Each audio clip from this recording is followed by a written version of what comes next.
Our 10th visit brings us to one of the strangest of the 17 principles of success, because it is the principle which makes it possible for you to convert into an asset every adversity, every disappointment, every defeat, and every failure you meet with from now on the remainder of your life.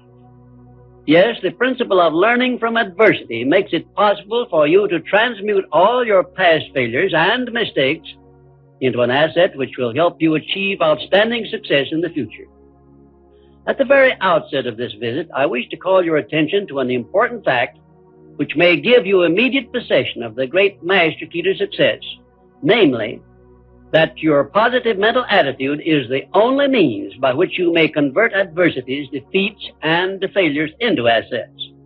It seems to have been intended that everyone should experience adversities, defeats, and even failures as a part of nature's method of disciplining people to learn how to take possession of their own minds. But the Creator very wisely provided everyone with the means for converting these experiences into benefits of a priceless value, the means being our privilege of maintaining and directing a positive mental attitude. Despite the benefits which we may get from adversities and unpleasant experiences of every nature, no one desires to meet with these experiences. Once you learn that adversities can be made to pay dividends, you will acquire the habit of looking for that seed of an equivalent benefit in each such experience with which you meet. My first illustration concerns a man of whom you may have heard, and I have no doubt you have eaten some of the food which he produced and marketed throughout the nation as a result of an adversity which would have stopped most men cold. The man was Milo C. Jones, who owned a small farm near Fort Atkinson, Wisconsin, on which he made only a fair living until he was stricken down with double paralysis, which deprived him of every portion of his body except his brain. In this hour of his greatest adversity, Milo C. Jones used his mind, took possession of it for the first time in his life, perhaps. And out of that mind came the idea of raising hogs and converting them into little pig sausage.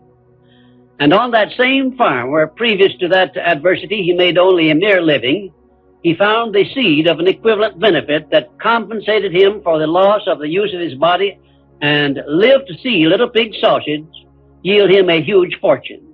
Isn't it strange that so often people have to be cut down by failure and defeat before they learn that they have minds capable of mastering all of their problems? My next illustration is based on an adversity of a man whom we all know because he was President of the United States, and his name was Franklin D. Roosevelt, who was stricken in the prime of his life with polio, which destroyed the use of his legs.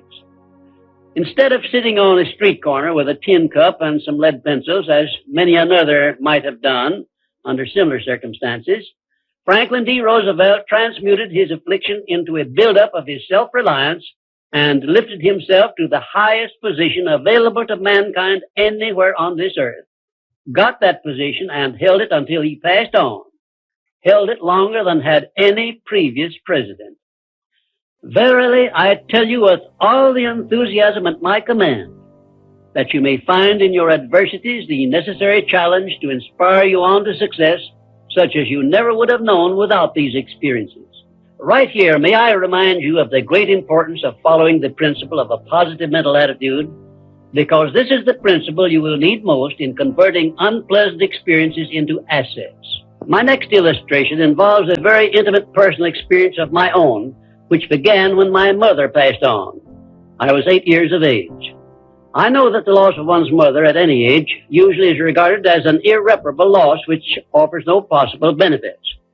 But even in the loss of loved ones, we may find that there is a seed of an equivalent benefit.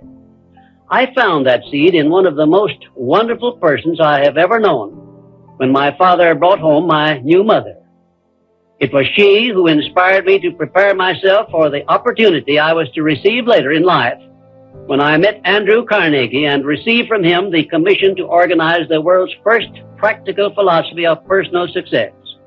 Had it not been for the loss of my mother, I would not now be having this visit with you, and my books would not now be serving to help millions of people throughout the world to find their places in life. Nothing is ever so bad or so unpleasant that it may not yield some benefit if we keep a positive mental attitude toward the experience and make it a habit to look for that seed of an equivalent benefit. Now I come to an illustration which involves our great American way of life and all the personal freedom and opportunities we enjoy under our way of life. And it begins with our defeat of the British in 1778. Probably every Britisher believed that the loss of the American colonies was an irreparable loss which offered no possible benefits. Yet, you and I know that if we had not defeated the British and made ourselves rich and powerful, the British Empire probably would have been wiped out in World Wars I or II. We know also that although the British Empire survived those two wars, it was our financial help which saved the British from starvation and bankruptcy.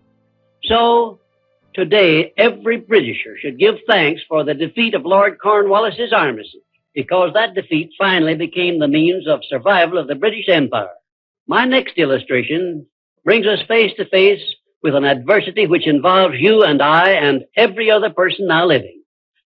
I have reference to the trend in this and all other countries to rob individuals of their rights of personal freedom, a trend which is in direct violation of the obvious purpose of the Creator to give every individual the privilege of freedom of thought and action. There is something definite you and I can do about this common trend to rob us of our rights of personal freedom. We cannot turn it back entirely by our individual efforts, but we can and we should do something about it where it affects us individually and where we know what we can do and how we can do it. Of course, you will ask, what can I do to influence a world trend? And I shall answer by saying there is something definite that you can do. You can refuse to accept this common trend and take full possession of your own mind, thus fulfilling your personal responsibility to your Creator. Remember those two sealed envelopes I mentioned in a previous visit. One of them is labeled riches you may enjoy by taking possession of your own mind. Very well, you have a responsibility to yourself, your loved ones, your Creator, to take possession of your own mind and to direct it to ends of your own choice. This responsibility is yours and no one else can rob you of it or fulfill it for you. Our great system of free enterprise, which is so designed as to provide one with every possible motive for taking possession of his own mind and writing his own ticket in life. It is definitely a part of the overall plan of the universe to give man the benefit only of those blessings he recognizes, embraces, and uses constructively.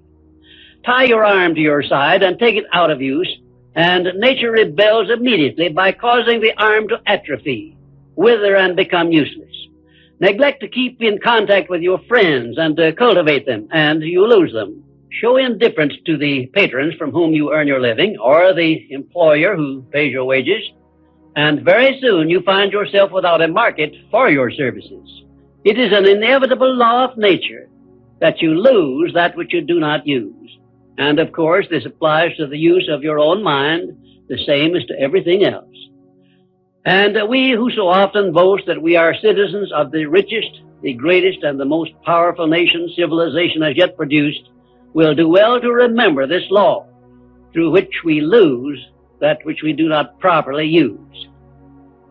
In this visit, I have brought you what may be a surprise or even a shock by introducing this great principle of profiting by adversity. If you are ready for this principle, you will embrace it at once, and never again, as long as you live, will you brood over unpleasant experiences without knowing full well that your efforts could be better employed by searching for that seed of an equivalent benefit which is available in those experiences.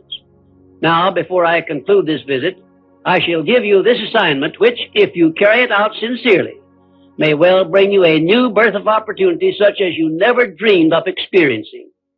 Go back into your past experiences, study each adversity and failure you may have experienced, and look for that seed of an equivalent benefit you had not before discovered, and you may find yourself richer than you believed yourself to be. And now, until our next visit, just remember, nothing can be called failure until you accept it as such.